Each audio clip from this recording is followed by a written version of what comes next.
मित्रों नमस्कार। आशा है आप प्रसन्न होंगे और स्वस्थ भी होंगे। तो आइए श्रीमद् भागवत के 10वें स्कंद की कथा के अगले एपिसोड में हम प्रवेश करते हैं।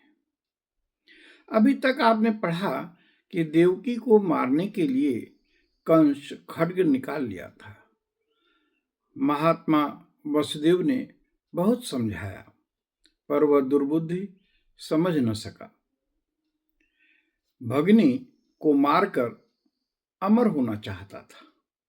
वसुदेव जी ने सांत्वना दी कि देवकी के जो भी संतान होगी वह उसे कंस को सौंप देगा।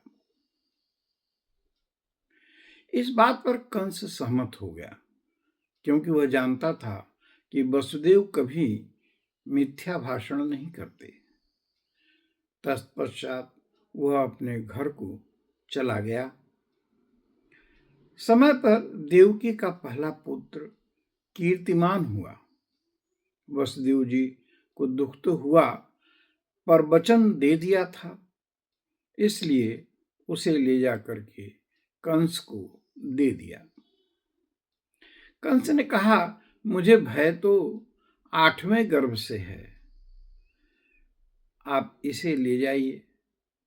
पर मंत्रियों ने कहा कि महाराज हर पुत्र ही 8वां है, वो तो गिनने का फर्क है।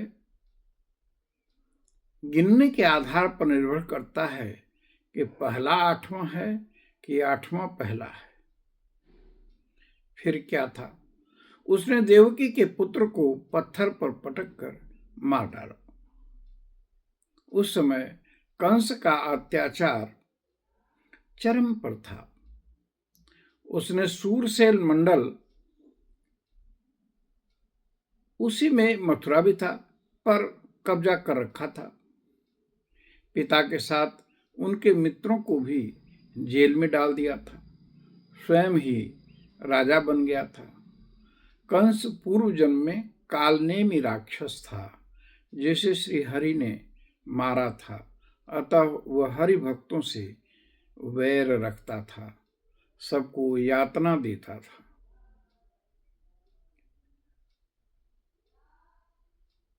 भागवत के 10वें स्कंध के पहले अध्याय का 68वां और 69वां श्लोक है।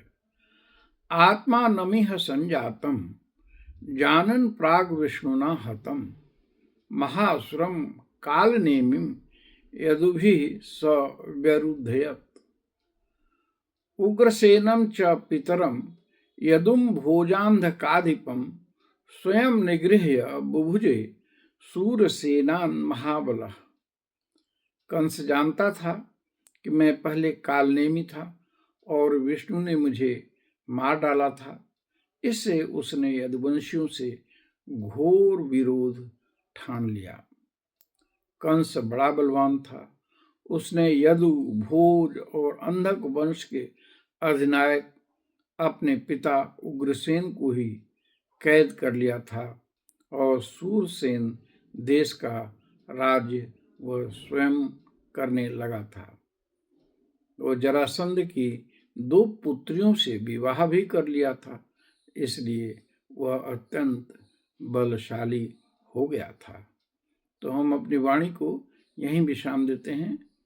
शेष हम अगले एपिसोड में सुनेंगे। तो आइए भगवान का नाम लेते हैं। हरि ओम तत्सत, हरि ओम तत्सत, हरि ओम तत्सत। आप सभी को श्रवण करने के लिए बहुत बहुत धन्यवाद। प्रणाम।